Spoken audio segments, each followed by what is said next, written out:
মোচাও আছে দেখছি। ওনুনি, কলা গাছটা ধর, ওর মোচাটা রান্না করা যাবে। আরে তাই তো, কলার মোচা খেতে তো অনেক মজা হয়। ও ভোলা, ঘর থেকে একটা দা নিয়ে আয় তো, কলার মোচাটা নিয়ে আসি।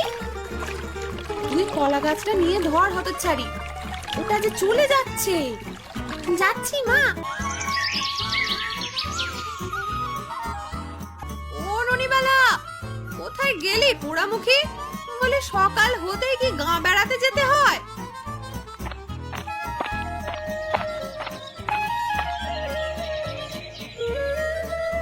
আমি যাইনি কোথাও মা, এখানেই আছি। আমি কাজে যাচ্ছি, আজ ফিরতে দেরি হবে। তুই ভাতটা চড়িয়ে দিস। আজ ভোলা কোথায়? ওকে দেখছি না যে। কোথায় আবার? ছিপ নিয়ে নদীতে গেছে হয়তো। আমি কতবার বললাম ওদিকে না যেতে। একটা মাছ ধরতে পারে না, শুধু শুধু বসে থাকা। তুই একবার দেখে আসিস তো মা, ছোট মানুষ, পাছে জলে পড়ে যাবে। আচ্ছা মা, আমি দেখে আসবো খন। তা তুমি কি ওবেলা ওখানেই খাবে, নাকি তোমার জন্য চাল নেব?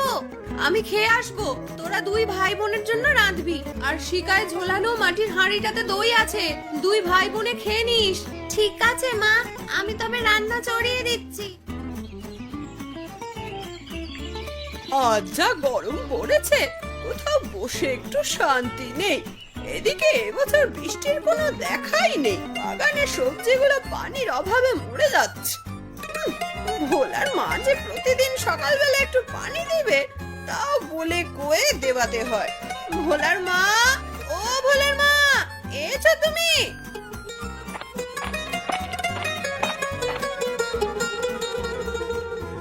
হ্যাঁ গিন্নিমা, আমি সেই কখন থেকে এসে বসে আছি। বলো কি করতে হবে? কখন এলে তা দেখেছি, কয়টা বাজে দেখে বলো তো। এভাবে বেলা দুপুর করে কাজে আসলে হবে? আজ শরীরটা ভালো লাগছিল না মা, জ্বর নিয়ে উঠে এসেছি।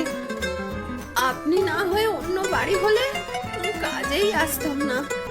তোমার শরীর ভালো থাকে কবে শুনি? আজ এই অসুখ, কাল ওই অসুখ লেগেই থাকে। এভাবে অসুখ বিসুখ থাকলে আমার এখানে কাজ করতে হবে না বাপু। অসুখ কি আমি বলে কয়ে এনেছি নাকি?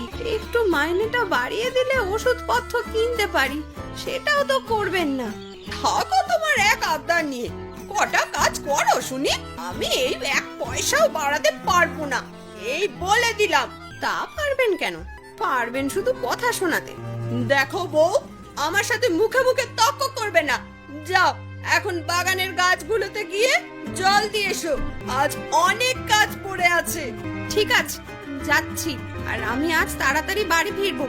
যা করতে হবে তাড়াতাড়ি করে বলে ফেলুন দেখি। দেখো তো গোয়ালিনীটা আজ এলো কি না। গরুগুলো ডাকাডাকি করছে সেই কখন থেকে। না, ও এখনো আসেনি। তাহলে যাও, আগে গোয়াল ঘরটা একটু পরিষ্কার করে দিয়ে এসো। এভাবে গোবরের গন্ধে থাকলে গরুগুলো অসুস্থ হয়ে যাবে। গোয়াল পরিষ্কার করব মানে?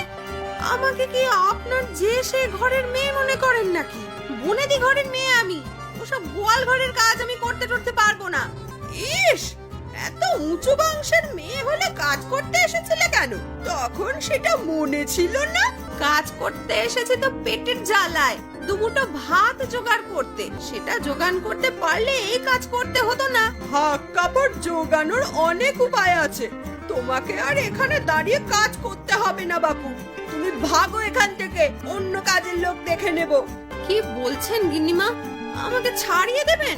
হ্যাঁ বৌমা, তোমাকে দিয়ে আমার কোনো কাজ হচ্ছে না। আসো তো, দেরি না করে কেটে পারো।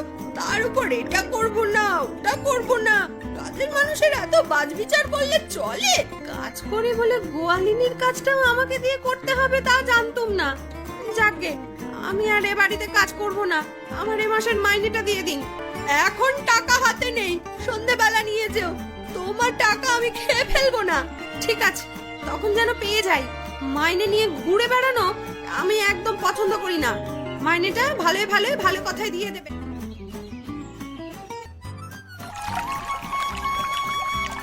আয় আয় বাবা মাছ, আয় আয় আয় আয় আয়।